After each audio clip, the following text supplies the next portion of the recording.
We can start. Great, thank you. Can you hear me okay? Yeah. Great. Thank you so much for taking time out of your day to learn about our new protocol, MULTIDEGEN. As you can see, this is work in collaboration with Christos Pliatsikas, myself, Antoniou, and Marco Calabria. Next slide, please.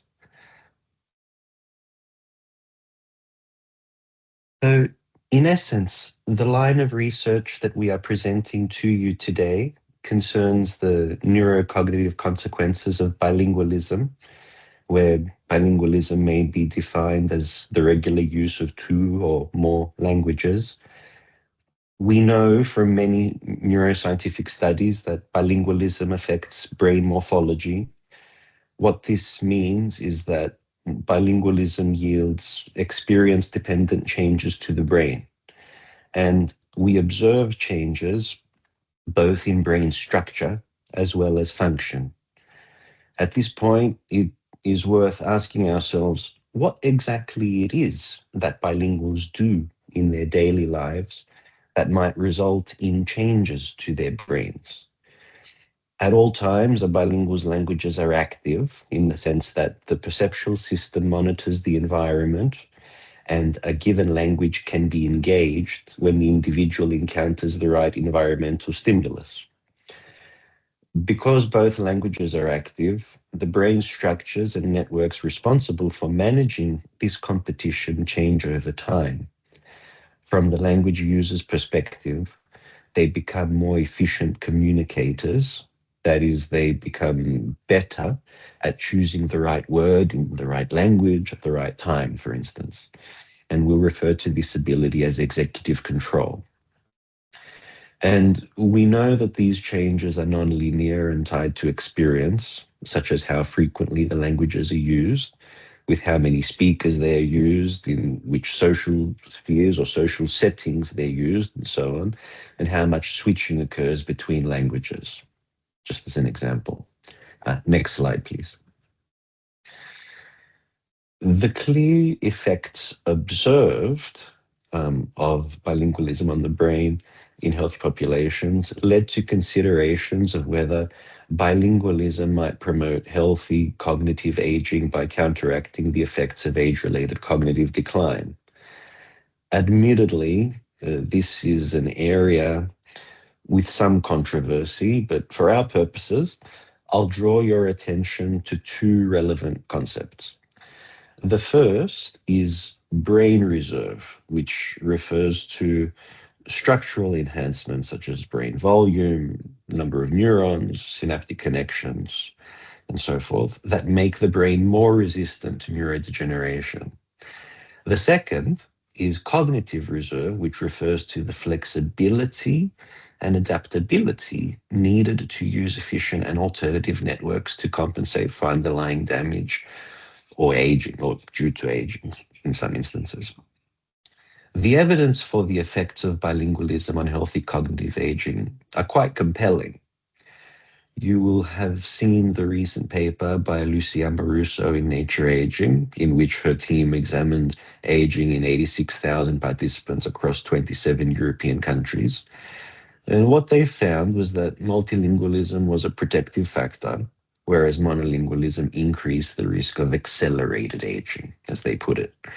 And these effects persisted after controlling for the relevant linguistic, physical, social, and socio-political variables. And this is the latest in what is now quite a long line of work that provides a somewhat converging picture that bilingualism contributes to healthy brain aging.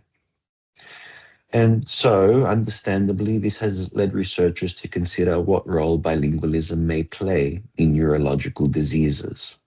Uh, Next slide, please.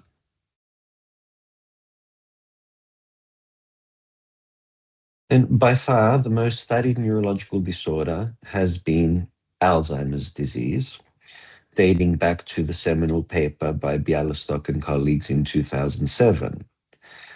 After looking retrospectively at patient records in a clinic, It was claimed that bilingualism delayed the onset of Alzheimer's by 4 to 5 years.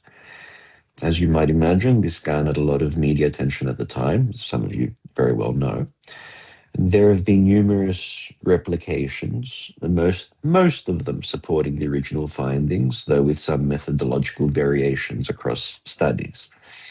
And as a field, we've added some nuance to the original claims, elucidating the role of education and age, or showing that the effects persist, even accounting for education and age.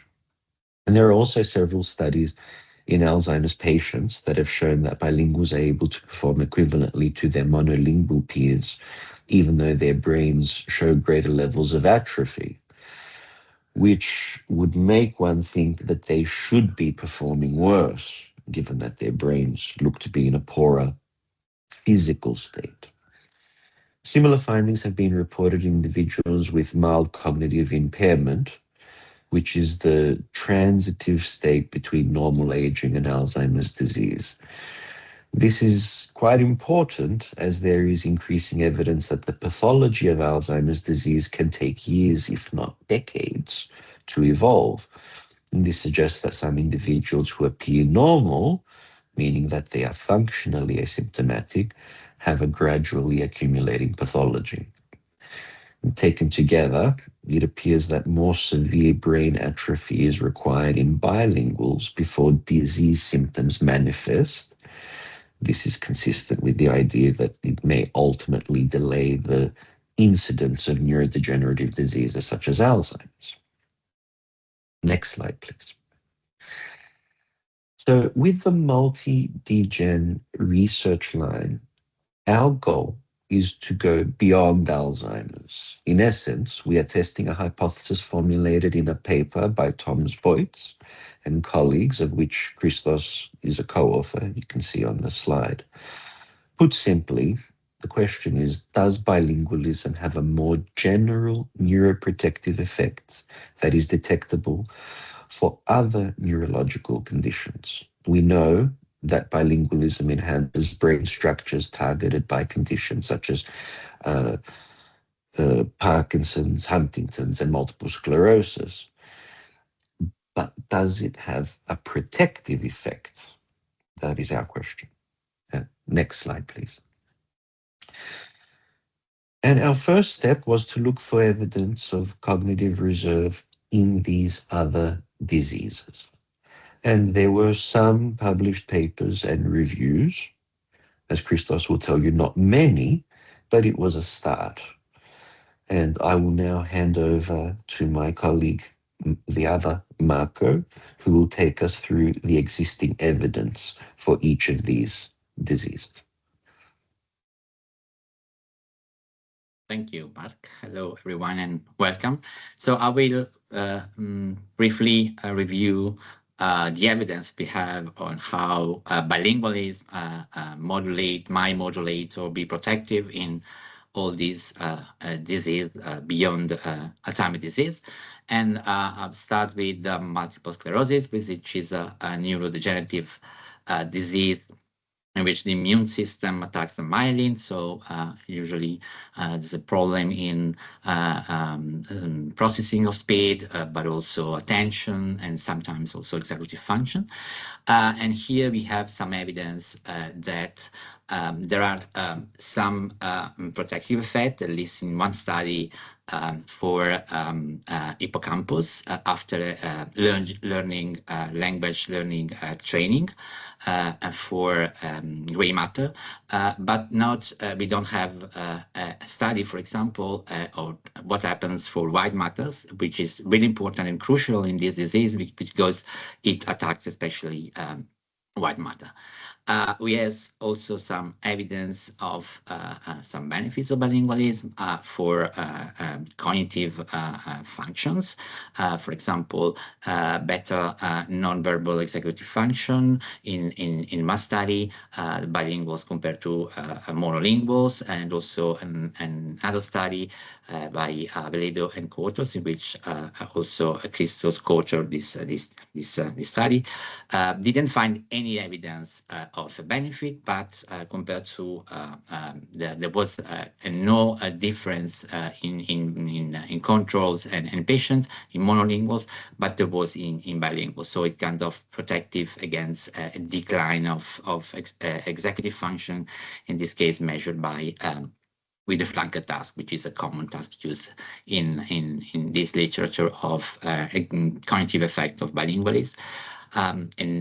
But there is also evidence showing that there's no consistent effects of or reliable effects of bilingualism in large cohorts of bilingual individuals. So it's still some mixed evidence of the effect, with some evidence in positive effects in small sample of individuals and no effects in large sample individuals. Next slide, please. And we go to Parkinson's disease.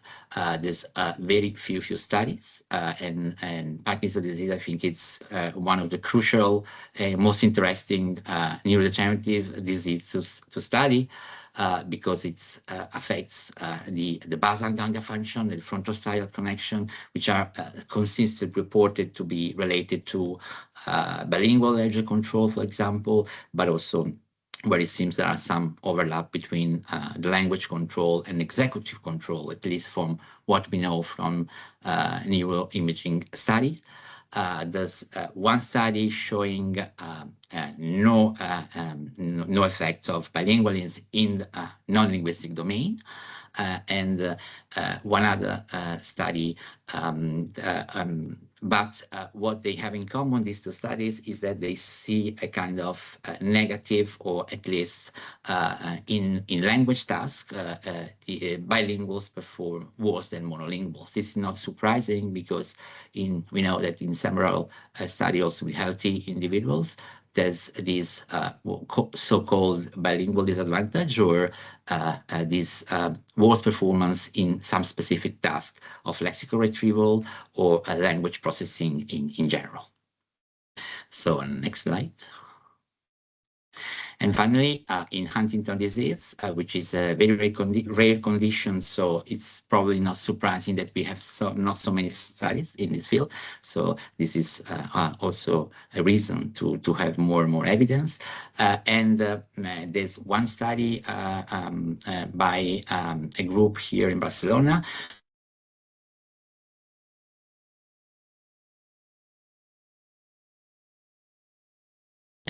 A lot with these patients. So they conducted a study only with the bilingual group, and they found an increase or a correlation between the degree of bilingualism, say the language, the degree of the language use of the bilingual individuals that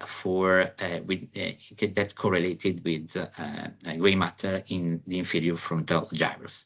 And one other study looked at the effects of language switching in pre-symptomatic individuals with the correlation with non-executive, non-linguistic control.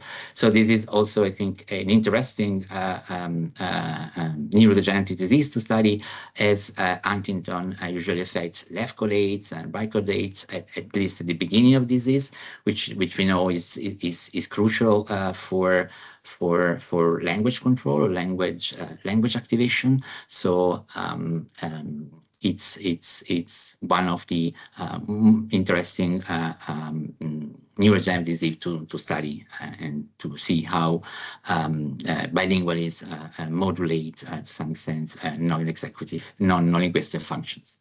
So next slide. So to summarize the evidence that we have for these multiple sclerosis, for Parkinson and for Huntington, we have very limited evidence, but because we have a few studies and with some inconsistency, for example, in some cases there's no effect, but in other there are effects only at brain level.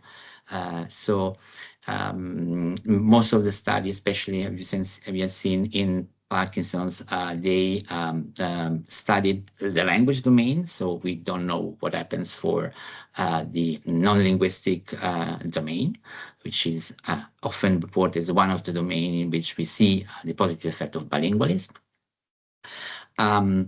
Sometimes there's a classification of bilinguals and monolinguals, and we don't have so many information from the bilingual population, which this is important as we know that there are specific variables, for example, language use or language engagement, which are important to promote this effect of bilingualism on executive function.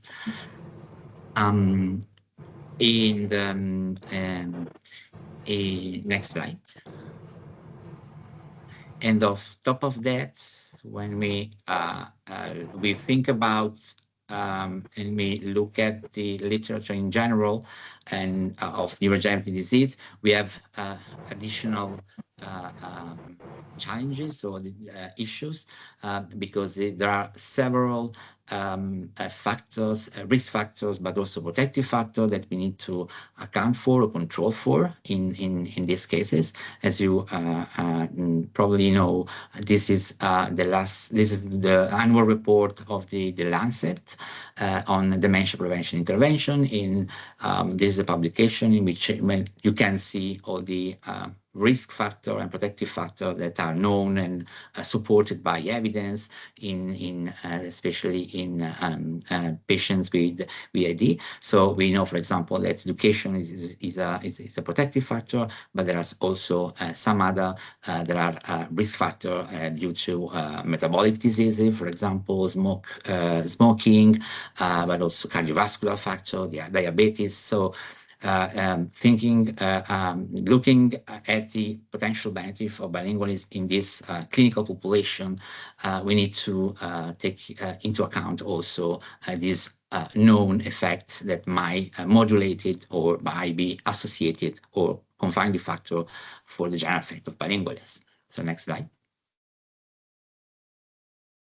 So, and in the research in bilingual individuals and neurodegenerative diseases sometimes is difficult because some of these diseases are rare, and also if we add to the selection criterion of being bilingual, sometimes it becomes very complicated because not everywhere is possible to carry out this type of research. And also the bilingualism is something that is very different from country and all over the world. And also we have to think about how to measure this bilingualism. As you probably know, there's sometimes we use variable in a very dichotomous way by classifying these individuals by being bilingual or monolingual, but also the question of using objective or self-reported measure. This is a kind of challenge that we have to think about when we measure bilingualism. We've seen a lot of confounding factors to account for, which is needs to a large sample of individuals to have reliable results. And finally, the problem to compare studies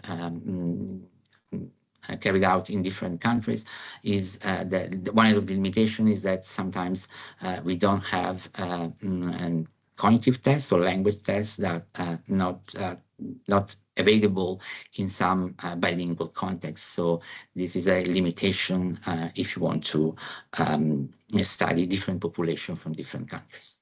So with all this evidence showing that bilingualism might play a role in neurodegenerative diseases and all these challenges, that's where the idea of the protocol came from. So I pass it over to Christos, who is going to explain you how the idea and the collaboration started and how we put together the protocol. Thank you very much, Marco. So yes, this idea, the background of this was something that troubled me for a few years because of all this. messy literature, let's say. And then we started fleshing out a protocol with Marco, and Antoniou, who couldn't be here tonight, during a visit in Sydney that I did last year for about a month. So we decided we need to bring together, to create a protocol that will be the basis for a more systematic research in the long run. So this was not put together for a single project, because we recognize that not a single lab could ever have good numbers of bilinguals with Parkinson's to just run a study. So the idea is that we have this protocol here, and then we invite collaborations by different labs across the world that could contribute bilingual patients in the long run. So we reach a point where we have a good data set to analyze. And also that protocol, simply because would require multi-lab collaborations, we need to include tools that could be translated or normed in multiple languages, and in some cases tools that could accommodate samples that don't speak English practically. So Mandarin, Cantonese bilinguals, for example. So we call this the MULTIDEGEN protocol, and it has now been published, and we will start using it in future grant applications. And that's one of the purposes we are presenting it today, to invite interest from potential collaborators. So if you want to access it, this is the paper. So it's been published for a few months now, and it's open access, so you can go and download it. But I will go through the different components now. It looks like this. So we designed it in a way that it could also be used on Alzheimer's disease patients, but also, of course, as Marco was describing, patients, Huntington's diseases, and also multiple sclerosis. So it has three components. First is the background information that we collect. That includes language history, information on the patient's lifestyle, quality of life, and mental health. I'll go through the details in a second. And this component we've estimated to last for up to 75 minutes, more or less. The second component is the cognitive component, and then we have tools assessing fluency, working memory, reasoning, visual spatial abilities, information processing, memory, and executive functions. So all these abilities that are key to these diseases, that are affected by these diseases, but also may be preserved by bilingualism at the same time. So this cognitive component we estimate to last for about 100 minutes, so under 2 hours. By the way, the background component, the cognition component, will be programmed to be run fully online. So this could facilitate further collaborations, even for people that don't have neuroimaging facilities. And then the last component is the neuroimaging component, for which we propose two protocols, an MRI protocols for those labs that have access to MRI facilities for about 40 minutes. And then an FNIRS protocol for those labs that don't have access to MRI but could use FNIRS, which is a different neuroimaging method, more limited in scope than MRI, but still it can give us readings of brain function. So I will elaborate on these components now. First of all, I will mention that we will recruit patients based on established diagnostic criteria per disease. So I won't go into details of all this, but we know that for each of our 4 diseases, there are established ways to determine who we're dealing with a patient. So we will use this criteria for our selection. And then here's the first component, the background information we will collect. And as Marco mentioned, we wanted tools that are available or can become available in as many languages as possible, right? So we don't want this work to be dependent on the participants speaking English practically. So when it comes to language background, we propose to use the language history questionnaire, LHQ, version 3. At the moment, this is available in 43 languages, and I think this can be normed quite easily in more languages than that. This is useful because it returns a multilingual language diversity score, which will be our main predictor. I'll come to that later on in the analysis.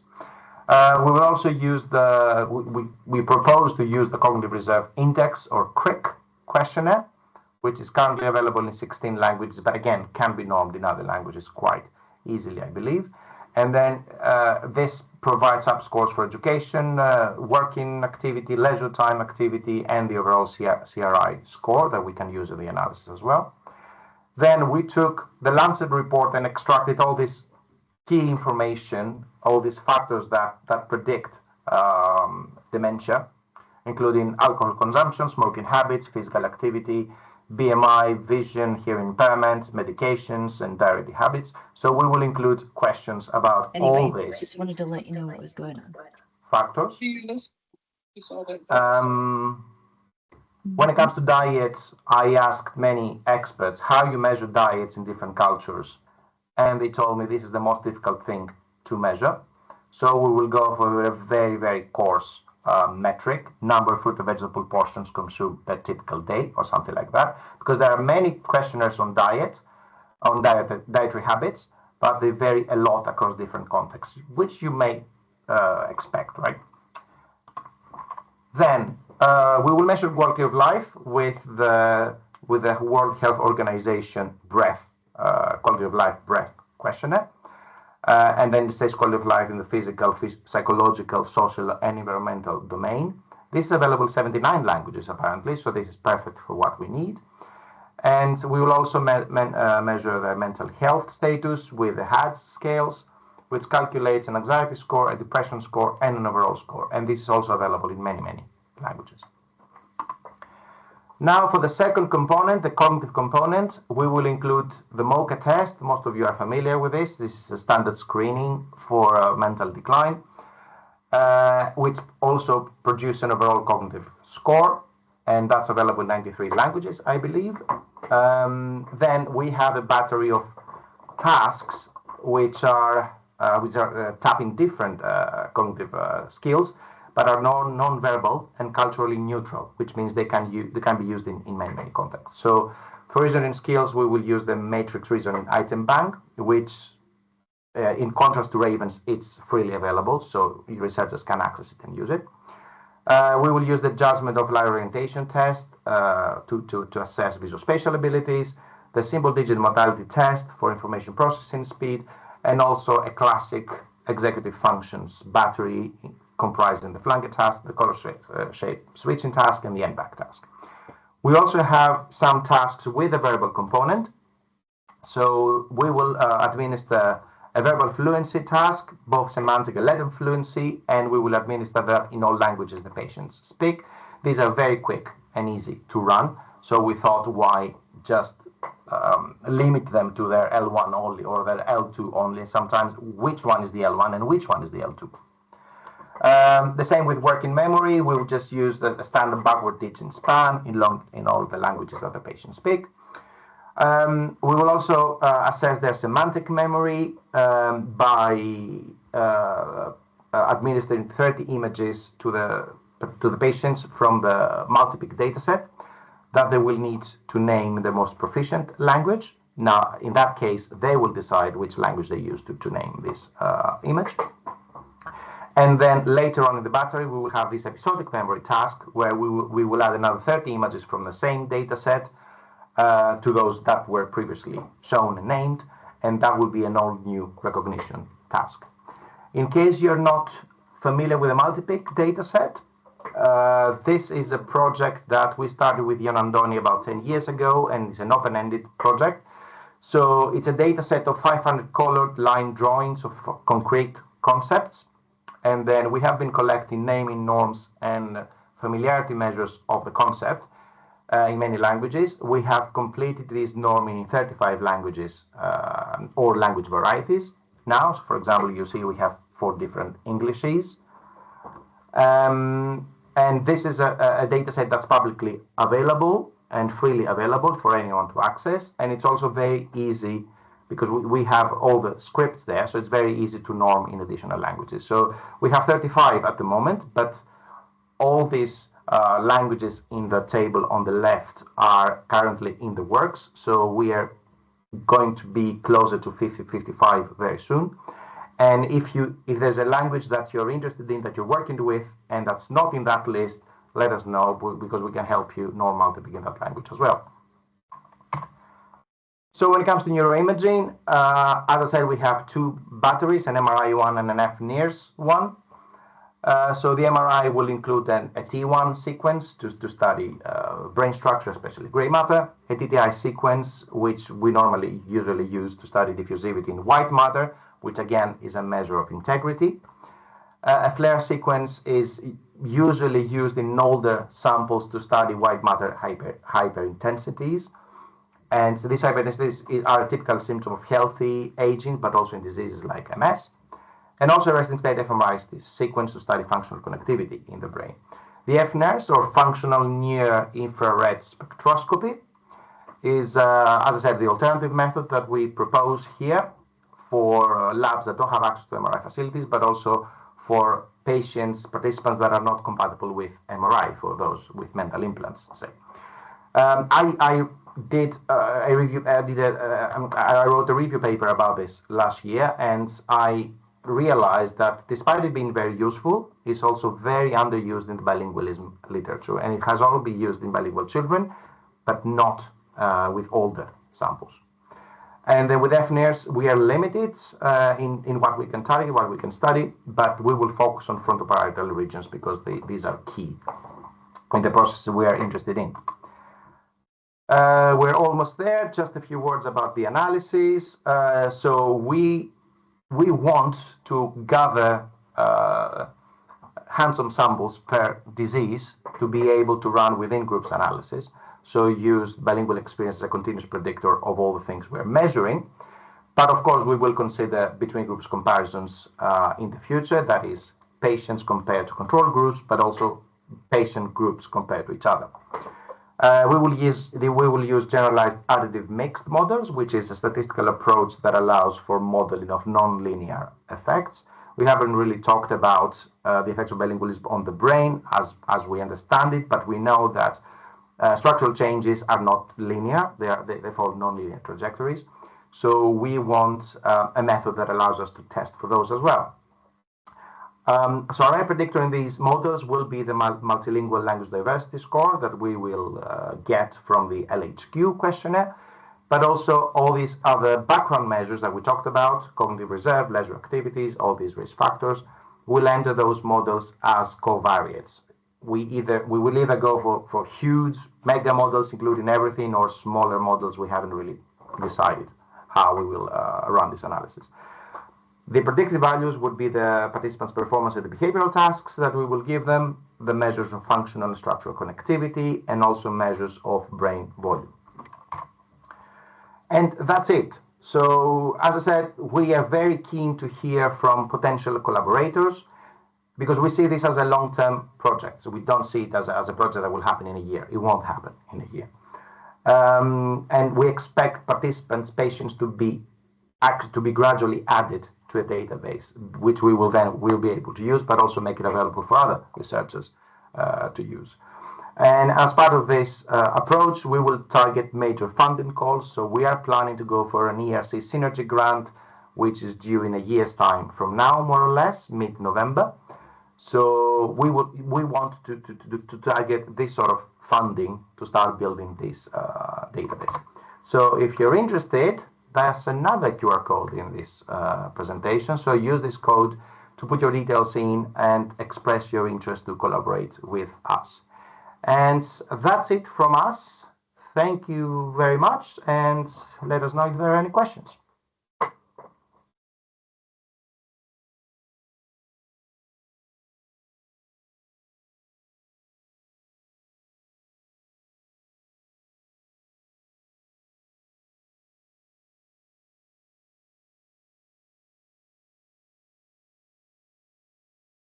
So there are no questions.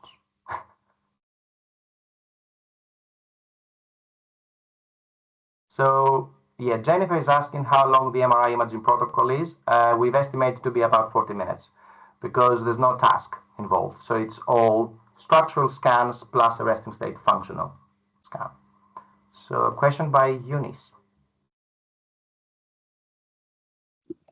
Hello, can you hear me? Yes. Okay, thank you very much for the talk. I found it very interesting. I read the paper and I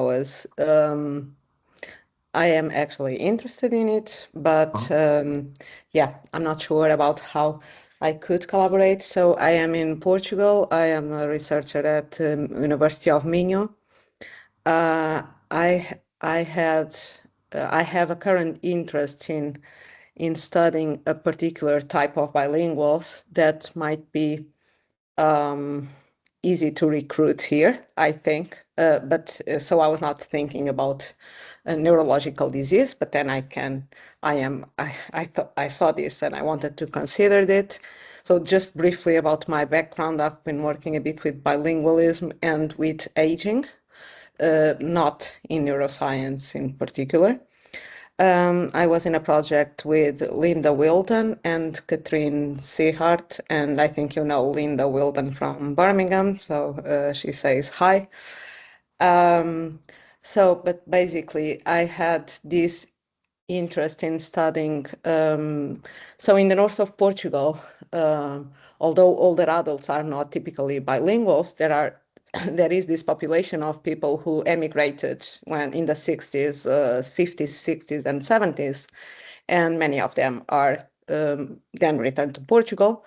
So maybe they are a specific type of bilinguals.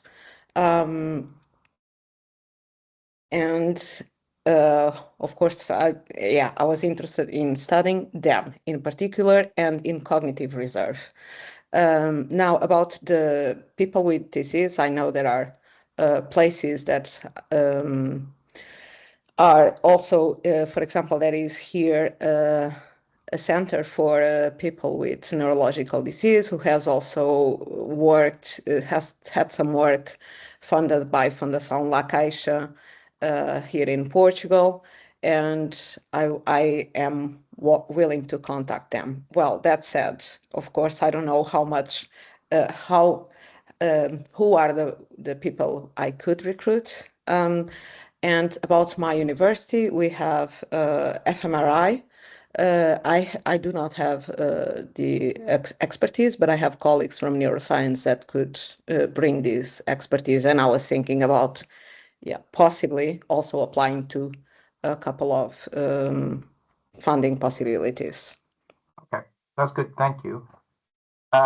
Just to clarify here that if we find eager collaborators that don't have access to any neuroimaging facilities, but they can just run the behavioral part, that's still a gain, right? That could go to the data set. So you may have seen in bigger data sets of similar type that sometimes the neuroimaging data is missing because of lack of the facilities. But still, the behavioral part will be of great interest. So I'm not gonna say that if you cannot do any MRI, don't talk to us, right? And this relates to another question that I saw in the chat by Ariane. So would EEG-RP data be of interest in the future? Yes, it would be. So as an addition to what we are proposing, at least the behavioral part, but also the MRI part. So if groups can collect behavioral part plus EEG, that's also a gain. And maybe we could discuss about a standard add-on protocol for EEG data collection. And sticking with Ariane's question, if this protocol will be of interest in healthy, at least older adults, yes, why not? And this is something that I'm planning to do with my PhD students in my lab, because healthy older bilinguals are easier to recruit, but obviously they can go into this data set eventually. With younger populations, I am not sure. Marco can tell us. I think the tools we've chosen are better for older participants than younger participants. Practically, the younger participants will all perform at ceiling. So I'm not quite sure whether we should start doing that. I don't know, Marco. Yes, you're right, Christos. And also, the original idea was not to look at the aging effect, but to look at the disease effect. So the idea was to start with patients and ideally healthy controls in case we want to compare, especially for fMRI. So the original idea was only to consider patients and and healthy control with same age. So there seems to be a problem with the form, so I'm trying to fix it. But it seems that it requires a login from the. Yes, so maybe I already. set up something wrong. But if that doesn't work, you can also email me directly, and then we will take it from there.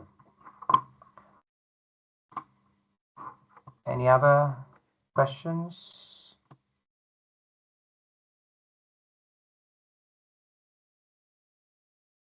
I think I've fixed it actually. And I don't know where my presentation is. Just give me a second.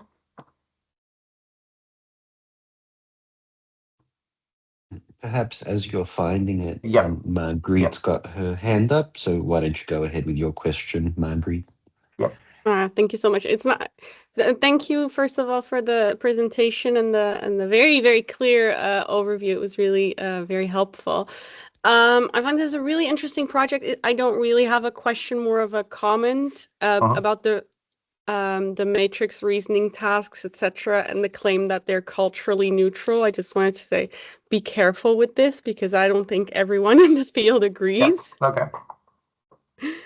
Right? Because even if they are targeted to be culturally neutral by just using shapes and not, for example, letters from certain scripts, certain populations are still more sort of used to doing these types of tasks than others.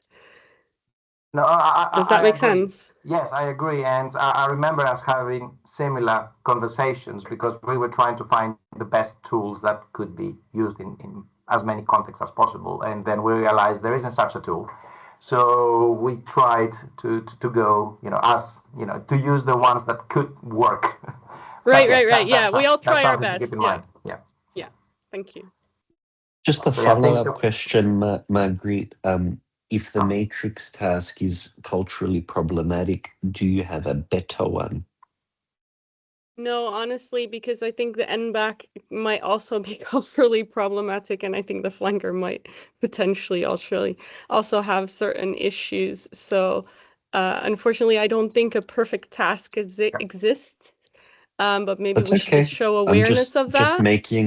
Just making a mental note for a future review. Yeah, exactly. And for tasks like the end-back, we could already start by using relatively culturally neutral shapes rather than digits or letters. But even that it's never a perfect system.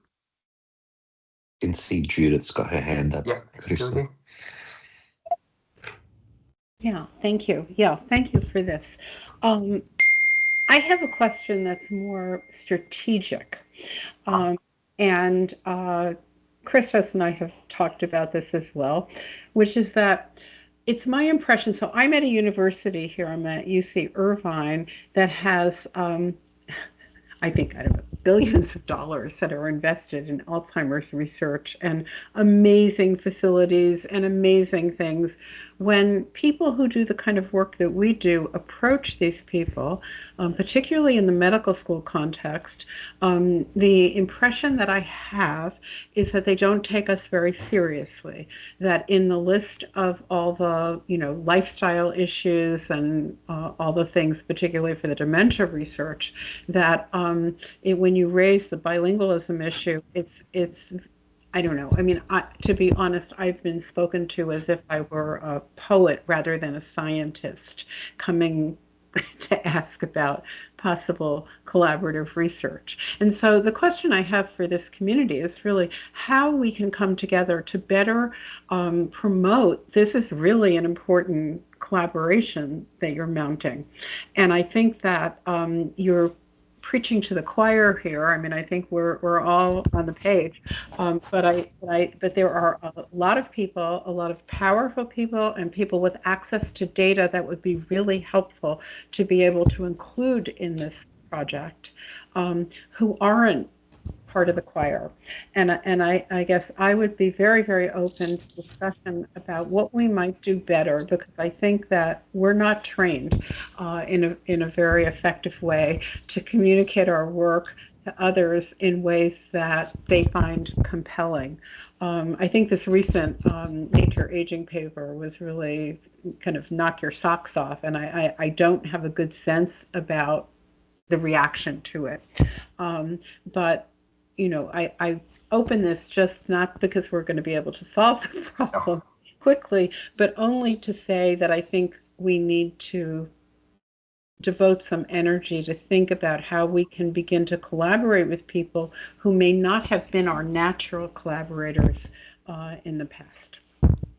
All I would say about that, and yes, Judy, we've talked about this extensively, is we are doing our best. So Marco and I, we will present at the, what was it, Marco? So the special interest group of the Alzheimer's Association, right? Yeah.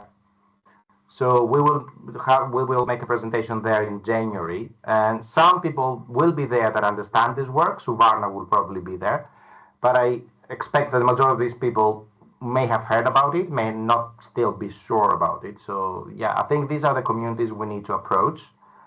How we do that, I don't know. I don't have a very good strategy other than by talking to people.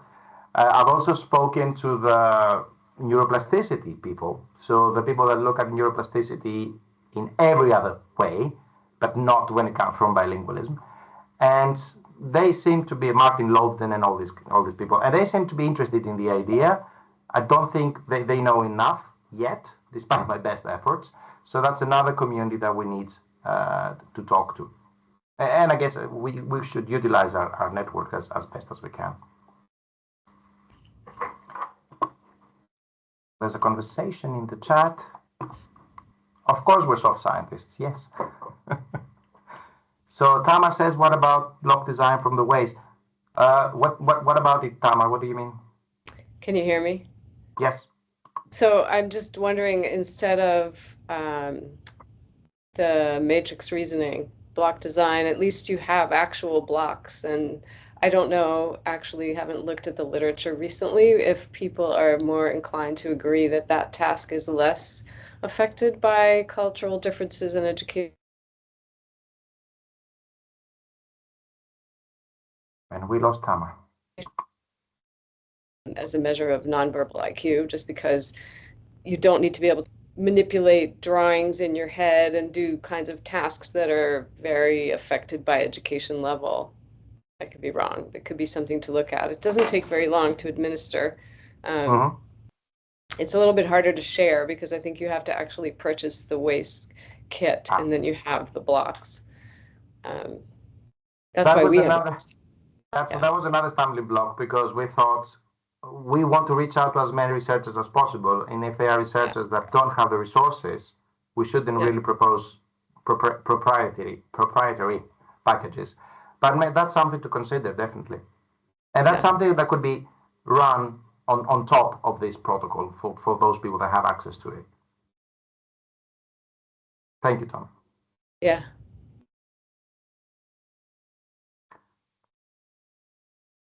Okay, I don't see any other questions in the chat, or I don't see any other raised hands. And it's 5 minutes to whatever your time is. So I guess we can call it a day. Thank you very much. As I said, if you need any more information, feel free to email me or use the CeLM email address, use this QR code to collaborate. And then I will be keeping you posted with other activities by CeLM. Thank you very much. Thank you. Bye. Bye. Thank you, everybody. Thank you very much. Thank you.